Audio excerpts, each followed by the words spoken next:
Bonjour, bienvenue en Transparence, le magazine de rédaction qui parle de l'actualité et qui donne la parole à ceux qui font l'actualité. Notre invité ce midi, c'est le maire de Païta, Willy Gatio. Bonjour. Bonjour, merci de l'invitation. Et merci d'avoir accepté cette invitation. L'actualité du jour, vous le savez, c'est la création du pass sanitaire qui entre en vigueur lundi. On entre dans une phase de confinement allégé, après le confinement strict des dernières semaines. Tout de suite, vous approuvez cet allègement des dispositions ou vous pensez que c'est un peu trop tôt ? Alors, ce que je voudrais dire, c'est que depuis le début de ce malheureux épisode, la commune de Païta, comme toutes les communes, j'ai envie de dire, elle s'est conformée aux décisions qui ont été prises par les autorités. Donc, nous avons tâché d'être un relais efficace et faciliter la mise en œuvre des différents dispositifs. Et ça sera le cas pour le pass sanitaire, puisque c'est la décision qui a été prise. Et je remercie notamment les autorités compétentes de faire confiance aux communes et aux maires pour relayer ce dispositif. Pour Païta, ça commence mardi, puisque lundi, ouverture, un retour de l'ensemble des personnels de la commune, une sorte de journée blanche, de sorte à s'organiser pour la reprise à plein. Et les passes sanitaires seront disponibles, enfin les personnes pourront venir se renseigner sur le pass sanitaire, voire le télécharger à la mairie, tout ça est prévu. Voilà, c'est nouveau, ça a un coût pour les communes, mais je pense que tout le monde doit participer à l'effort de guerre, parce que c'est une guerre qu'on est en train de mener contre le Covid-19. Donc ça veut dire pour la commune 2 personnels dédiés, du matériel dédié, de sorte à que tout ça soit fluide, parce que je pense que dès mardi, ça va affluer.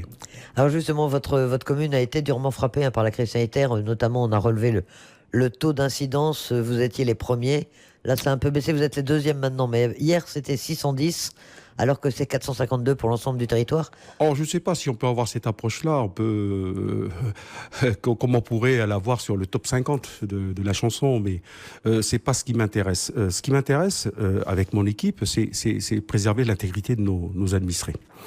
Bien entendu, je prône la vaccination, et c'est important. Même si quelquefois c'est compliqué, le message, l'appel à la vaccination est quelque peu pollué, effectivement, par la campagne qui est menée par ce qu'on appelle désormais les antivax. Et j'ai entendu des choses, mais c'est quand la réalité dépasse la fiction, mais une mauvaise fiction.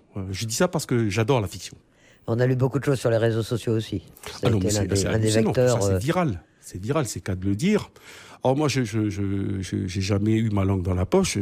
J'ai entendu des absurdités. Il y en a une qui me vient à l'esprit aujourd'hui. Lorsque j'entends l'un des porte-drapeaux ou l'une des porte-drapeaux des antivax qui osent effectivement prétendre qu'il y aurait un complot mondial qui vise à exterminer la population mondiale, donc un génocide.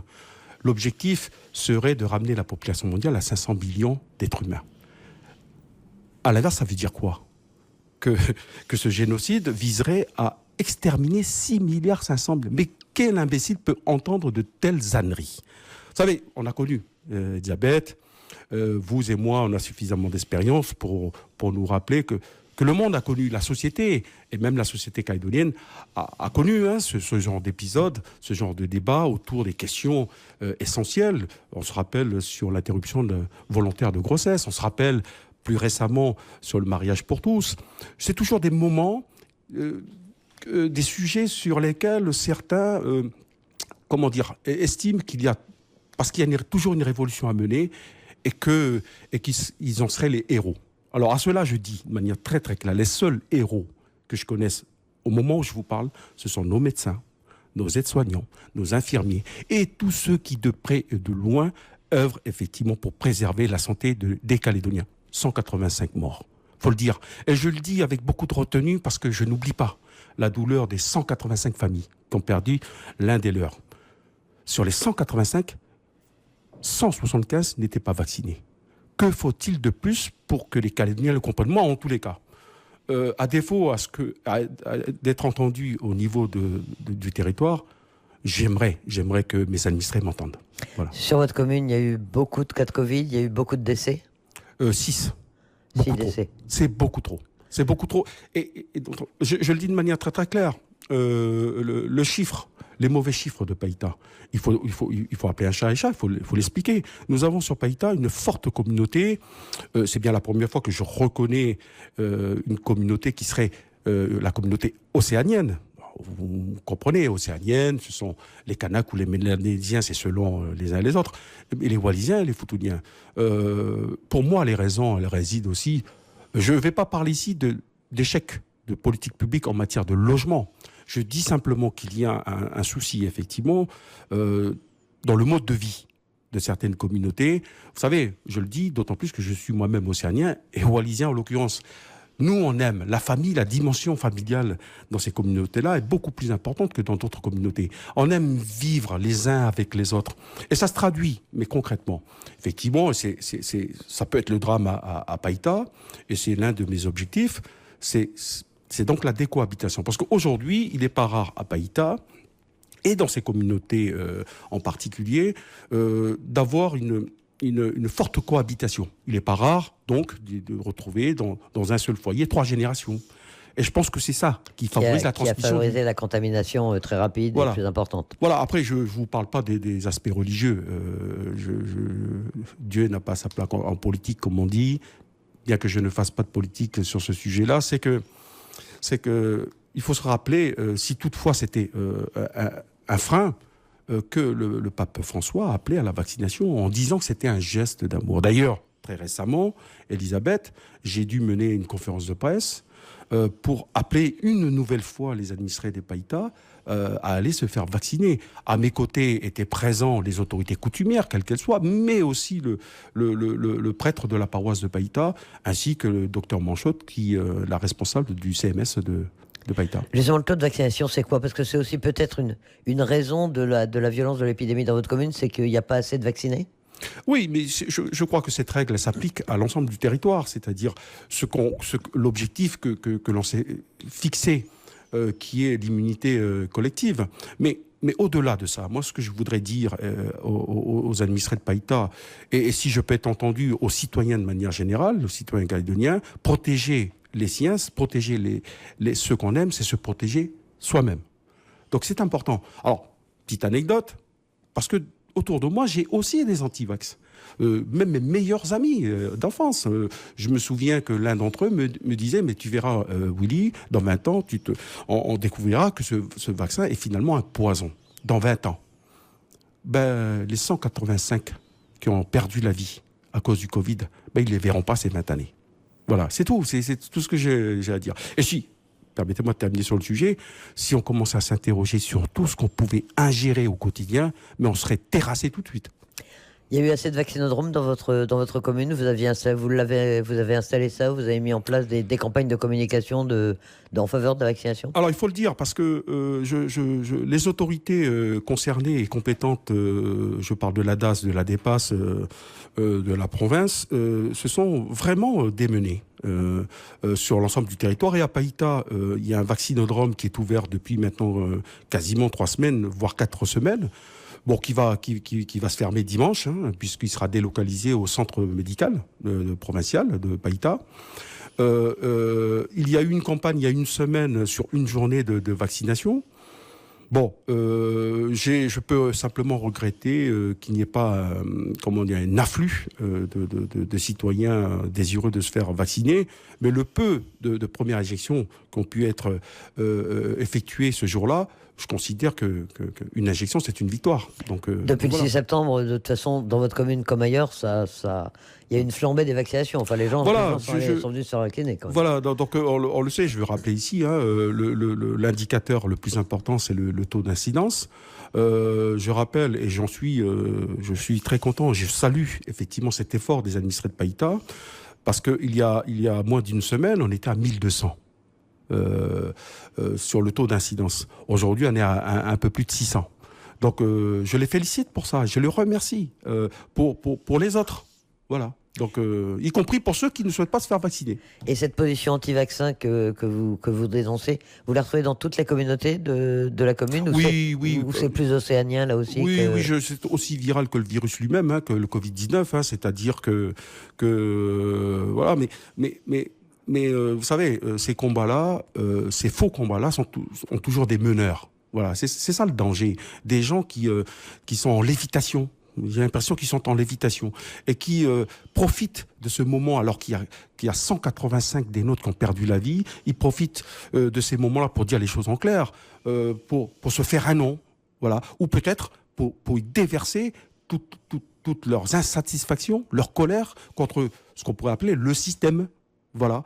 Mais c'est pas ça qui fera avancer les choses. Voilà. Et face à cette crise sanitaire, en dehors donc de ces polémiques sur la vaccination, quel est l'état d'esprit de vos administrés? Vous les sentez inquiets, traumatisés, ou est-ce qu'aujourd'hui, alors qu'on en est à un confinement allégé, les gens recommencent à prendre espoir et à sourire? Peut-être pas suffisamment inquiets à mon sens, parce que le rebond aurait été beaucoup plus important. On n'en serait pas à 610. Parlant de taux d'incidence de PAITA. Alors, à titre comparatif, à un an de décalage, on voit dans l'Hexagone, la vie, les choses se libèrent de plus en plus. Il y a un retour annoncé à la vie presque normale, avec un taux de 50 en moyenne. Donc, il y a du taf. Donc, et c'est pas impossible. J'ai confiance en cette capacité des Calédoniens, après tout ce qu'ils ont vécu ces 40 dernières années. Je ne peux pas croire que le Covid-19 puisse arrêter les Calédoniens. Ce n'est pas possible. Dans cette crise, on a beaucoup parlé aussi de la solidarité nationale, de tout ce qui a été apporté. Ça a été un élément important dans la gestion de la crise? Oui, puisque je l'ai entendu. J'ai entendu diverses interventions. Je m'associe, mais pleinement, aux remerciements que le président Mappo a adressés à l'État. Voilà, sur le sujet que vous venez d'évoquer. C'est bien de l'avancer. D'autres viendront vous dire, de toute façon, puisqu'on est en France ici, c'est une obligation.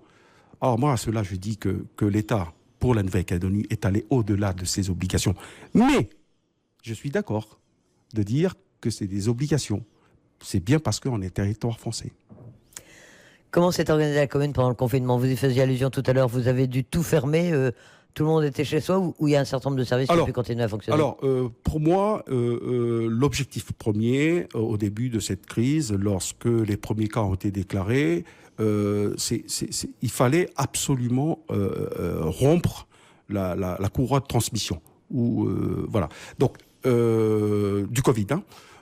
Donc, il fallait que la commune de Païta y participe. Donc, le choix, après avoir fermé les services au public, il a fallu se réorganiser. Donc, dans un premier temps, j'ai dû renvoyer le personnel à leur domicile. Il ne fallait pas que la municipalité, la mairie, devienne un cluster.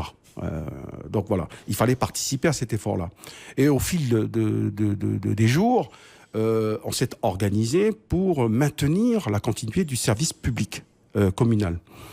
Parce qu'il n'était pas question, effectivement, qu'on lâche tout. À cette crise sanitaire, qu'on abandonne tout au Covid-19. Donc il fallait effectivement préparer l'avenir. L'avenir après le Covid-19. Donc il fallait maintenir les services, en tout cas ce qui était urgent, impératif.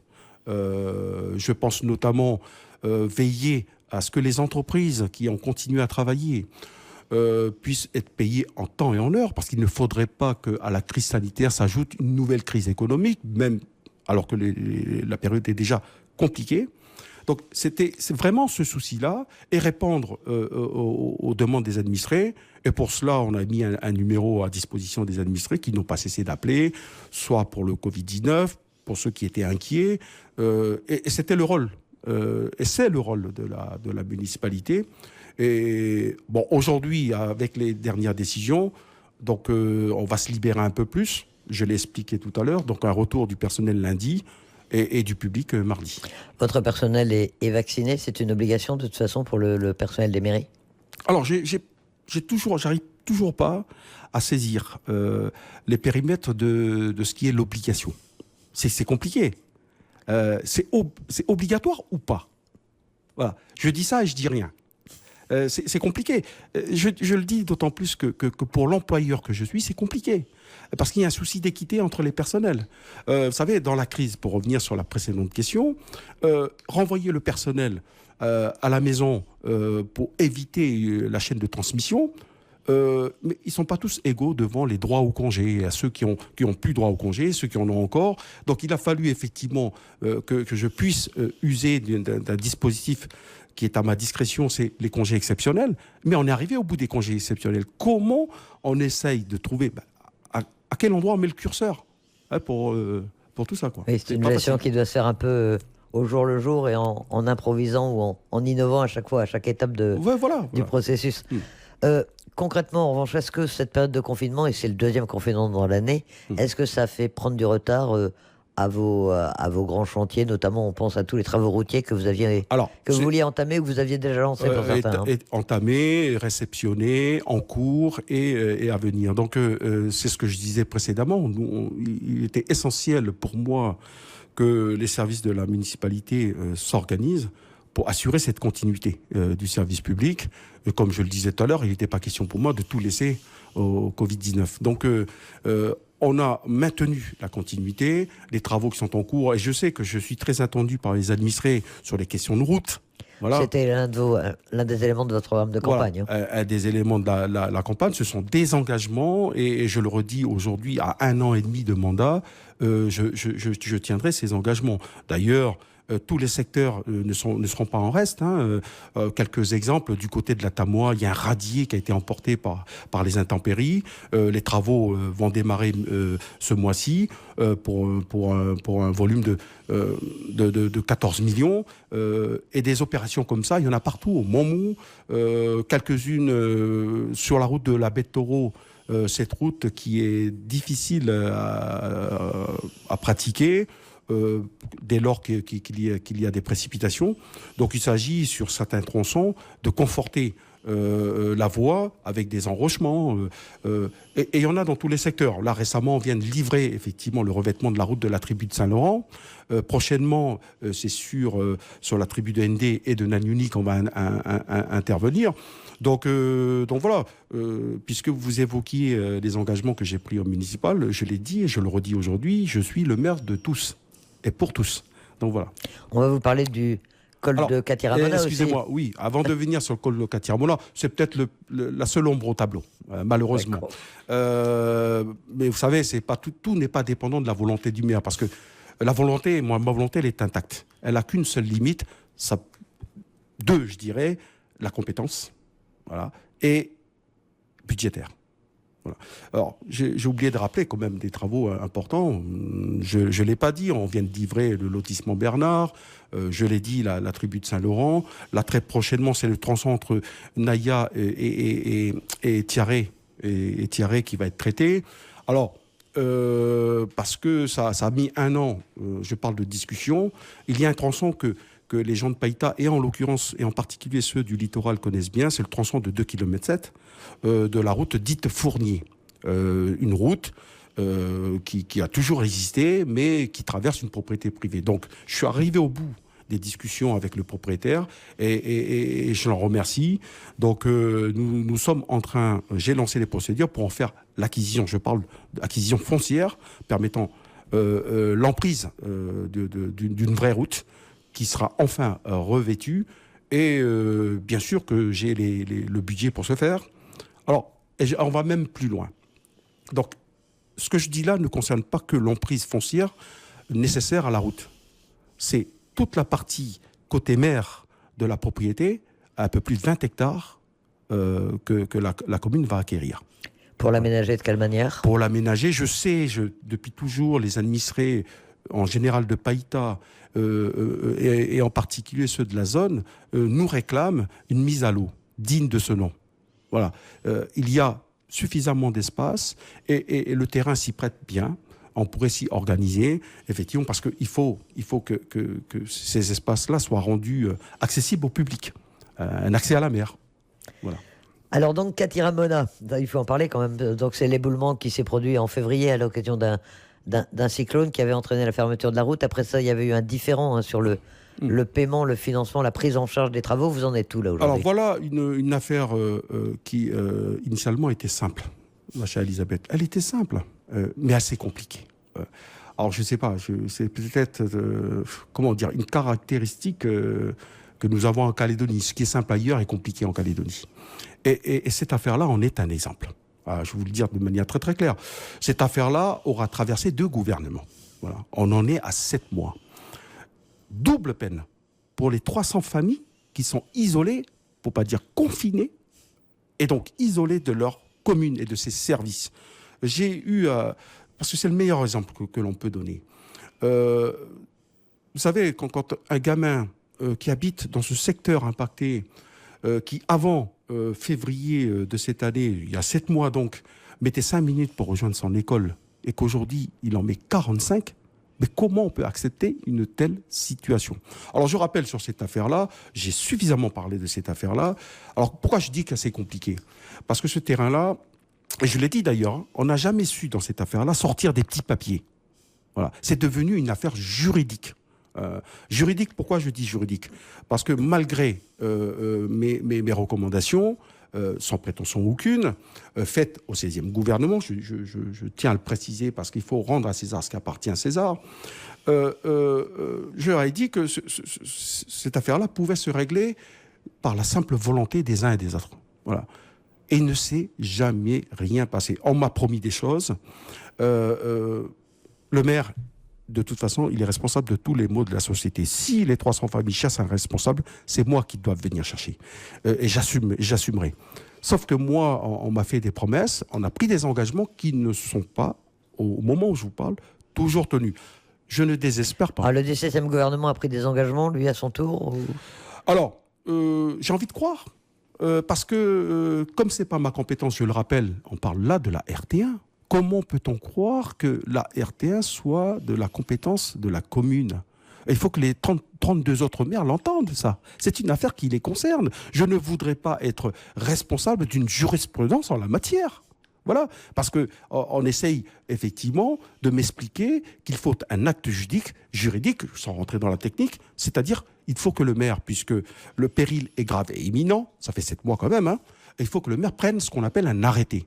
Mais en prenant cet arrêté, j'endosse la responsabilité. Et la commune avec... Et ça a des conséquences, même financières.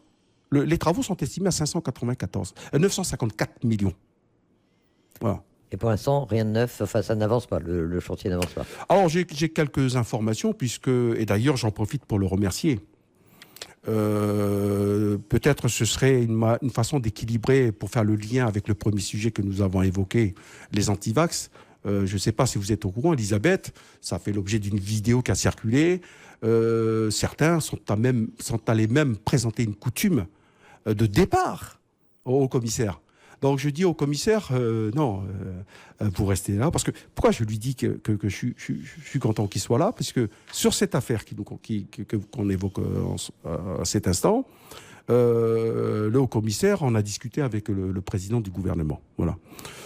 Alors, si le président du gouvernement ne m'entend pas, j'ai bon espoir que le conseiller municipal Mapou de Païta m'entendra. Vous nous tiendrez au courant. En attendant, je voudrais quand même vous parler aussi d'actualité politique, même si c'est passé un peu au second plan ces dernières semaines. Au second plan.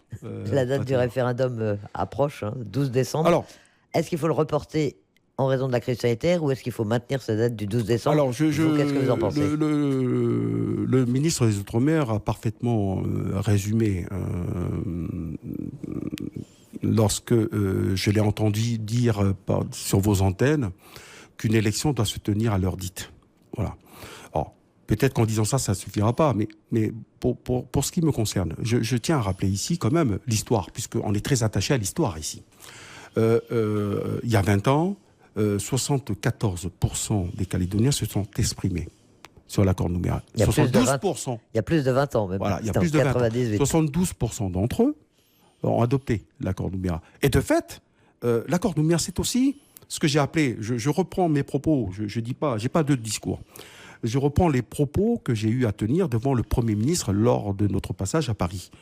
C'est que je considère que l'accord Nouméa, c'est aussi 3 référendums, ce que j'ai appelé la trilogie référendaire. J'ai le sentiment que l'accord Nouméa, au fil du temps, et notamment sur ces dernières années, est devenu comme une sorte de prison dorée pour les Calédoniens. Nous empêchons en quelque sorte à l'innovation, à la créativité, à l'initiative. Notre vie ces dernières années a été dictée par ce cadre-là, qui est celui de l'accord Nouméa. Mais l'accord Nouméa, comme tout le reste, est arrivé au bout. On est arrivé au bout de l'accord Nouméa. Le monde est en train d'évoluer. Il y a une révolution qui est en marche, sans jeu de mots. Il ne faudrait pas qu'on soit en reste en Calédonie. Donc, ce que je veux vous dire là, Elisabeth, moi je suis convaincu qu'il faut d'abord, avant de pouvoir libérer les esprits, libérer les forces, qu'il faut d'abord qu'on passe par cette dernière case qui est le référendum. Il faut qu'on ferme le chapitre de l'accord Nouméa. Et pour moi, c'est important, en tant que loyaliste, parce que le 12 décembre, ce troisième référendum permettra effectivement de définir le périmètre dans lequel on devra se projeter tous ensemble. Je dis bien tous ensemble. Et ce périmètre, bien entendu, pour ce qui me concerne, c'est celui de la France. Et donc, il faut qu'on se projette. Il y a 18 mois de période de transition décidée par le président de la République. Vous savez, on a largement le temps de s'entendre. Sinon, on ne s'entendra jamais. Qu'est-ce qui peut en sortir de cette période, d'ailleurs, à votre avis? Est-ce que déjà on est prêt à ouvrir des discussions, à avoir un projet d'avenir institutionnel? Non, vous parlez de discussion, mais de quelle discussion on parle? Il ne faut pas que ce soit des discussions politiques.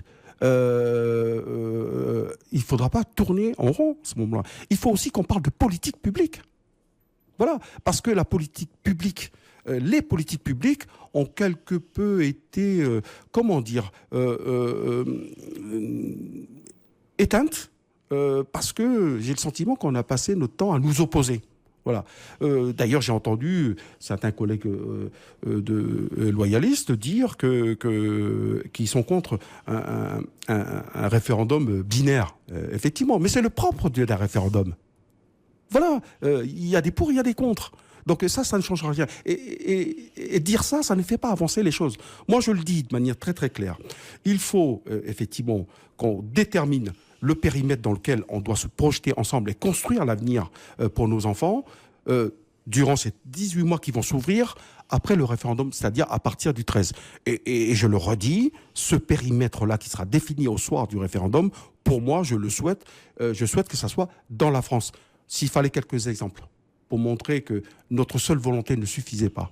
Parce que personne ne vit d'avoir d'eau fraîche, ma chère Elisabeth. Ni vous, ni moi, ni personne. Donc, malgré toute la volonté qu'on peut avoir, que ce soit dans un camp ou dans un autre, il faut les moyens. Et la crise nous a rappelé cette faiblesse que nous avons en Calédonie. Donc, on ne peut que remercier l'État. Le ministre des Outre-mer, Sébastien Lecornu, est là depuis quelques jours. Il est en septembre pour l'instant. Vous attendez de cette visite, notamment, qui confirme cette date du 12 décembre? Alors, oui. La condition, c'est les conditions sanitaires. Hein. Voilà. Tout prête à croire que lorsqu'on observe la situation aujourd'hui, on a une décroissance.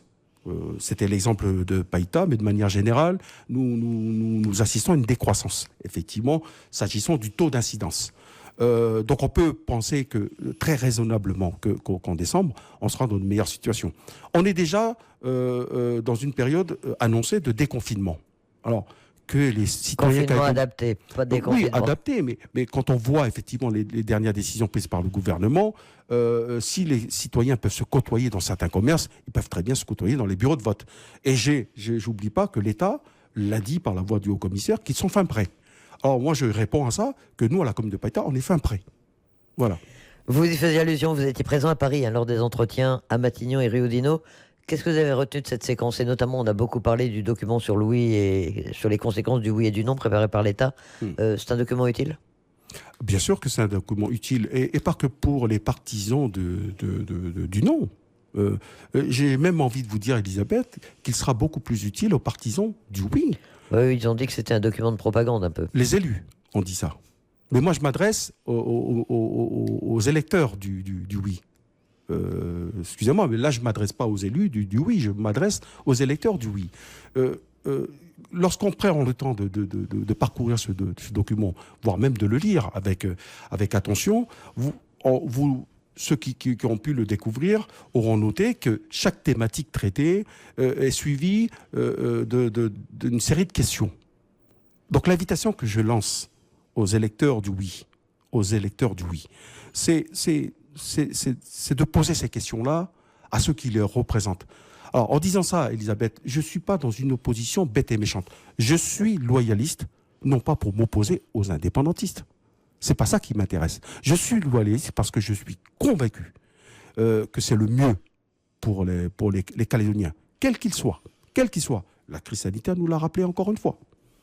Et ce déplacement à Paris, donc, vous a semblé intéressant, utile, les relations avec l'État, ça... Oui, vous savez, moi je le dis de manière très claire, j'avoue ici qu'en y allant, j'étais quelque peu sceptique. Voilà. J'avoue aujourd'hui, c'est pas une confession devant l'Église, mais j'avoue ici que j'ai toujours quelques méfiances vis-à-vis de l'État et de ceux qui représentaient l'État sur ces 30 dernières années. Alors, je me suis rendu avec quelque peu sceptique, mais j'ai été vite convaincu, effectivement, par la méthode et par l'engagement de ceux qui représentent l'État. Aujourd'hui, et je l'ai dit devant le Premier ministre, non pas, je pense que le ministre des Outre-mer n'a pas besoin de flatterie, loin de là.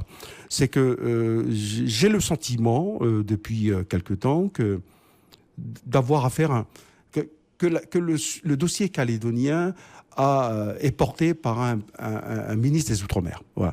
Et c'est ce que j'ai dit, le message que j'ai passé au commissaire, non pas pour faire plaisir, vous savez, vous me connaissez, hein, un chat est un chat avec moi, hein, donc je l'ai dit de manière très, très, très claire. Donc, après, plus récemment, rappelez-vous, et c'est un message important à méditer. Lorsque le président de la République récemment a eu à s'exprimer sur le dossier calédonien en Polynésie, lorsqu'il met en garde, c'était un message qui était pour nous, dans le bassin dans lequel nous sommes, pour pas dire l'axe Indo-Pacifique, entouré de géants, qui sont la Chine, l'Australie. Ah, malheur aux petits. Malheur aux petits. Et il a tout dit en disant ça, le président de la République. Alors, c'est ce qui vous a amené à signer... à être signataire de cette tribune qui est parue en juillet, hein, dans le journal du dimanche. Il y avait 382 élus de toutes les sensibilités politiques nationales, dans 3 de Nouvelle-Calédonie. Sonia Lagarde, Nicolas Metzdorf, ça n'a pas surpris parce qu'on sait qu'ils sont engagés auprès de la REM. Oui. Mais vous êtes devenu macroniste ? La question, elle n'est pas là. Vous savez, c'est sur le fond que j'adhère. Je pense que la France ne doit pas louper un moment important de son histoire. Quand je dis la France, j'inclus la Nouvelle-Calédonie. Le monde est en train il y a une mutation du monde qui se fait. Il y a des révolutions qui s'annoncent, qui sont déjà en marche. Encore une fois, sans jeu de mots. Décidément. Ces révolutions, elles sont numériques, elles sont démographiques. Et puis, la force d'un État doit être incarnée par celui qu'on aura à désigner dans 6 mois, qui est le président de la République. J'ai observé, effectivement, je reconnais au président de la République un courage. Ce volontarisme du président, c'est quelque chose dans lequel je me reconnais, toute proportion gardée. C'est exactement la logique dans laquelle je m'inscris dans la gestion de la commune de Païta. C'est-à-dire que j'ai engagé quelques réformes. Parce que pour s'inscrire dans l'avenir, celui dans lequel s'inscrit le monde aujourd'hui, il faut revoir ses outils. Voilà. Donc, c'est ce que j'appelle il faut reconfigurer l'outil. Donc, ça veut une organisation.